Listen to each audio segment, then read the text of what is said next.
বিসমিল্লাহির রহমানির রহিম। প্রিয় শাহজাদপুরবাসী, দেশবাসী, আসসালামু আলাইকুম। দীর্ঘ ১ মাস সিয়াম সাধনার পরে মুসলিম বিশ্বের সবচেয়ে বড় ধর্মীয় উৎসব ঈদ উল ফিতর।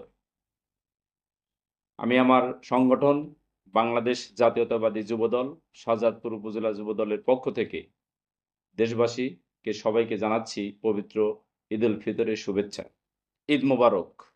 সেই সাথে দীর্ঘদিন বাংলাদেশে যে ফ্যাসিস্ট হাসিনা বিরোধী আন্দোলন হয়েছিল, সেই আন্দোলনে যারা শহীদ হয়েছিল এবং আহত হয়েছিল, যারা শহীদ হয়েছে তাদের আত্মার মাগফিরাত কামনা করছি। পাশাপাশি প্যালেস্টাইনে মুসলিমদের উপর যে নির্যাতন, যে নির্মম নির্যাতন চলছে, সেই মুহূর্তে আমরা বিশ্বের বিভিন্ন মুসলিম দেশ ঈদ উল ফিতর পালন করতে যাচ্ছি। আমি আমার ব্যক্তিগত তরফ থেকে এবং আমার সংগঠনের পক্ষ থেকে আমি সেই আমার মুসলিম ভাইদের, ফিলিস্তিনের শিশু, মুসলিম নারী সবার প্রতি আমি সমবেদনা জ্ঞাপন করছি এবং আমাদের দলের ভারপ্রাপ্ত চেয়ারম্যান দেশনায়ক তারেক রহমান এবং দেশনেত্রী বেগম খালেদা জিয়ার পক্ষ থেকে দেশবাসীকে পবিত্র ঈদ উল ফিতরের শুভেচ্ছা জানাচ্ছি।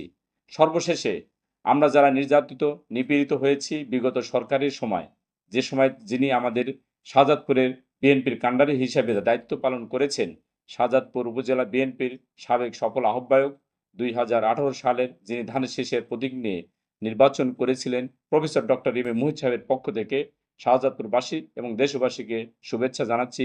পবিত্র ঈদ মোবারক। সবাই ভালো থাকবেন। সবার দীর্ঘায়ু কামনা করে শেষ করছি। আল্লাহ হাফেজ। বাংলাদেশ জাতীয়তাবাদী যুবদল জিন্দাবাদ। শহীদ জিয়া হোক, বেগম খালেদা জিয়া জিন্দাবাদ, তারুণ্যের অহংকার তারেক রহমান জিন্দাবাদ।